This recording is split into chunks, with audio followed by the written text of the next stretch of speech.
Good afternoon. Welcome back to Passionate World Talk Radio Network, a wholly owned subsidiary of Global Media Network LLC. Educate, enlighten, entertain, and let's not forget mindfulness. Good morning. I'm your host, Lillian Cauldwell. And on this episode of Scam DamNation, we are reading a story from The Guardian that was written by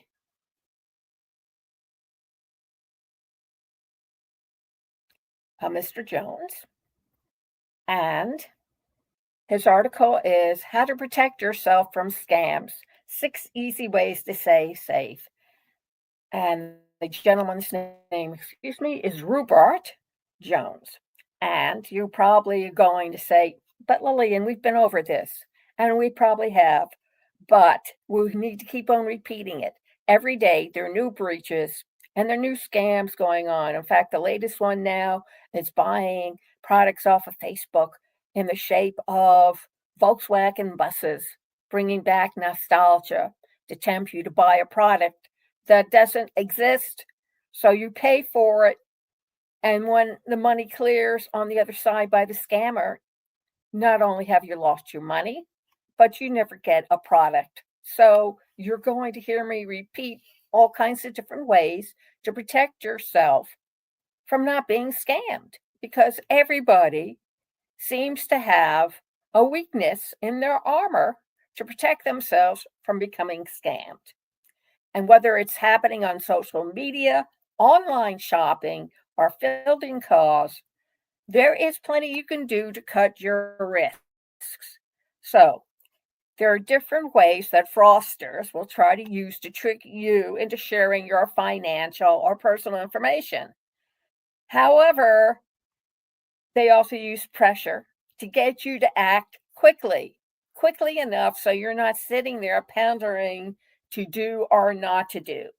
For example, a scammer may phone and call claiming to be from your bank's fraud team and say your account has been compromised and you need to urgently move your money to a safe quote unquote account, which actually belongs to the person who's trying to scam you. According to one website security company, the most commonly used word in phishing emails is the word urgent. The banking trade body, UK Finance, runs an anti-fraud campaign called Take 5, which advises consumers to take a moment to stop and think before handing over any money or personal details. It says that, quote, only criminals will try to rush you or panic you. Ask yourself, could it be a fake? Ask someone you trust for a second opinion. Be warned and beware. Barclays recently revealed that across all the different scam types reported by its customers, 75% started on social media and tech platforms.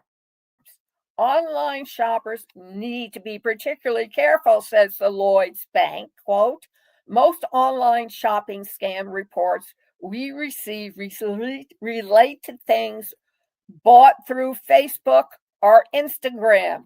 If the seller is offering expensive goods at cut down prices or has items that are otherwise unavailable, it's a red flag. There's also been a surge in recent years in so-called hi mom scams, where fraudsters pose as loved ones on services such as WhatsApp. Someone might get in touch pretending to be a family member and saying they need cash quickly to pay a bill because they've been locked out of their online banking after getting a new phone.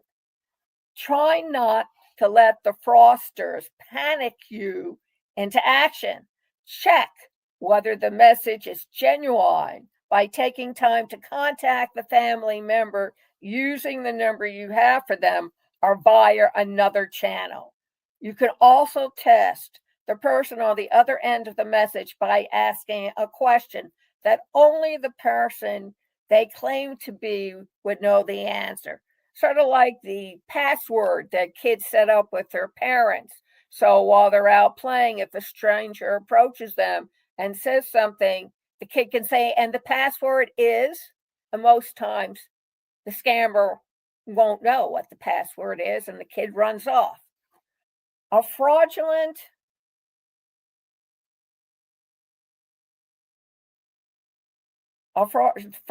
email appears in your email box.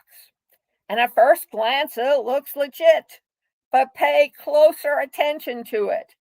The address may be slightly different from that of a legitimate person or company. Perhaps a letter or a number or a symbol has been changed. An email or a text from a scammer may also include spelling mistakes or poor grammar because English is often not their first language.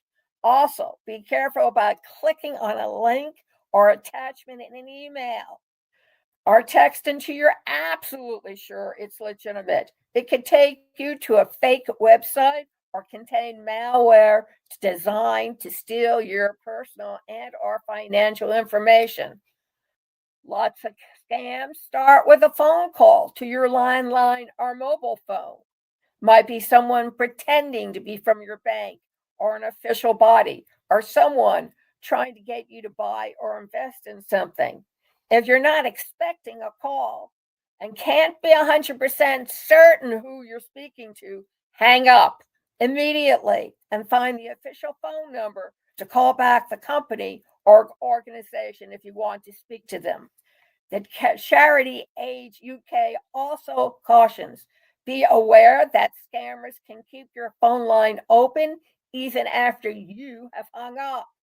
Use a different phone, call someone you know first to check the line is free, or wait at least 10 to 15 minutes between calls to make sure any scammers have hung up.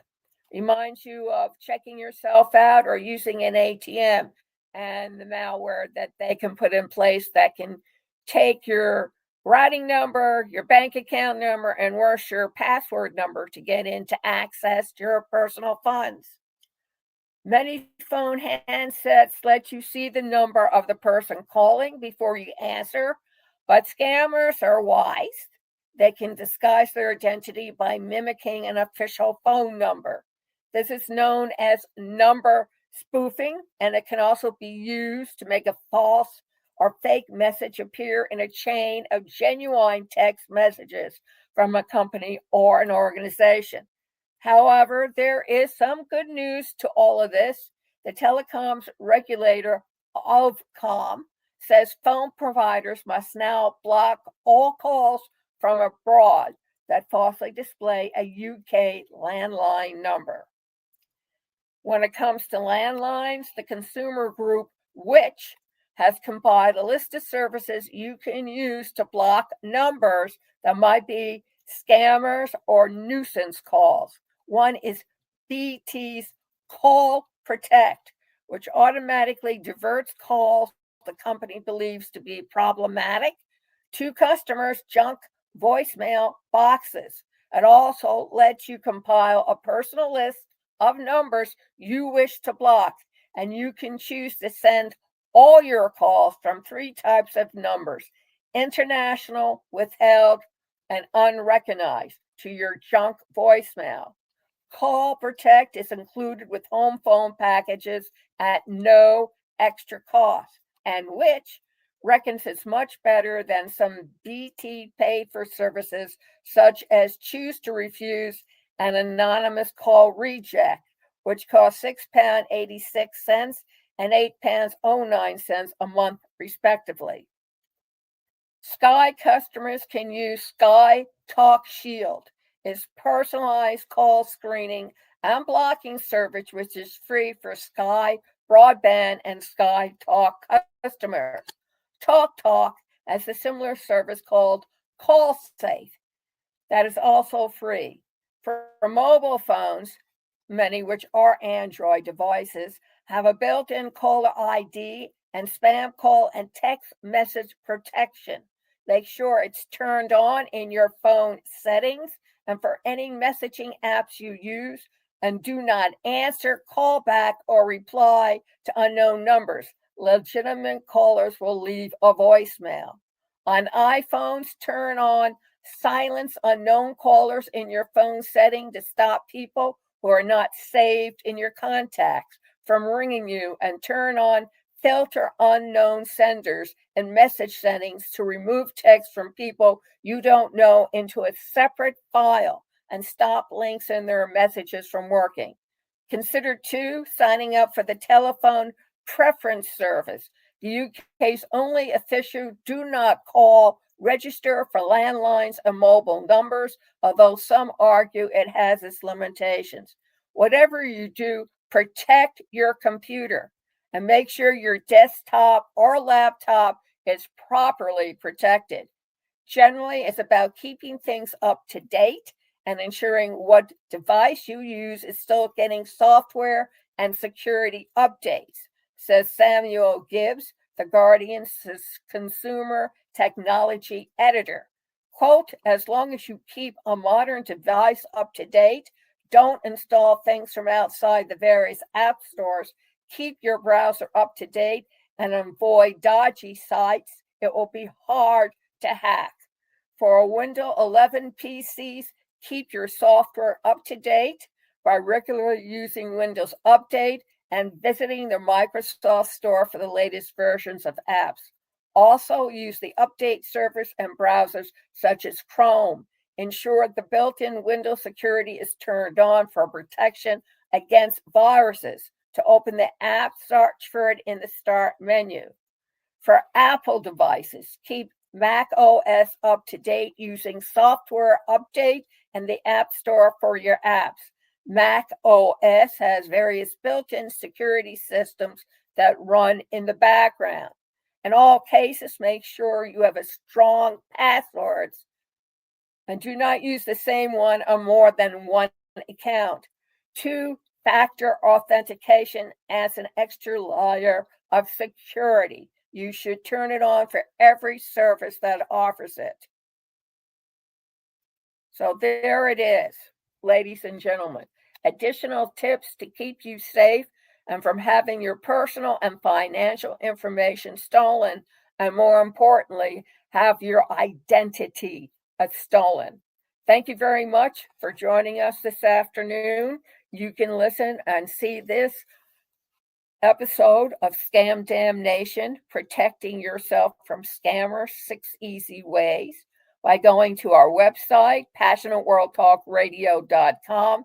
Scroll down to the end of the website till you come to State Current Affairs. Click on it. It will take you to a page where there's a Google link. Click on that, and you'll be taken to where all the videos of podcasts that are done at our station, and you can take a look and keep yourself up to date, or go over to our blog where the audio is posted and you can listen to it and read a short synopsis of what the episode was all about. We want to thank the following businesses for helping us keep the lights on at PWTRN.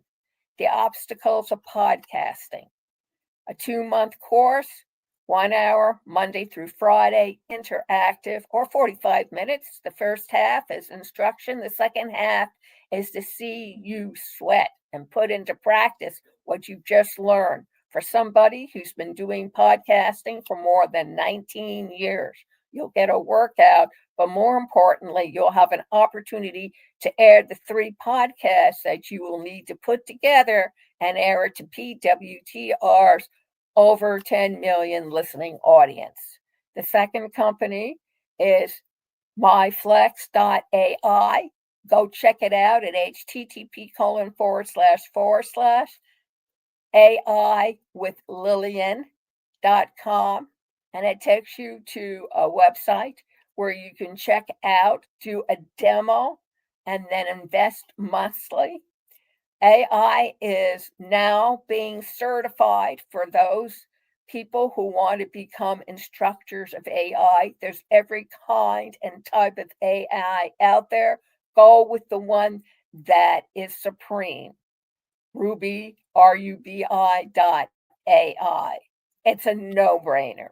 And also by a publishing company in Singapore who will help you write up your memoirs and get them out to the greater world and telling them what it was like in 1940 or 1920 or even what's like in 1990. People can learn from your past experiences. Mindfulness. Let's not forget that. Thank you very much for joining us this afternoon. Have a great remainder of the week, and I'll see you next time. Same place, same time, same podcast host.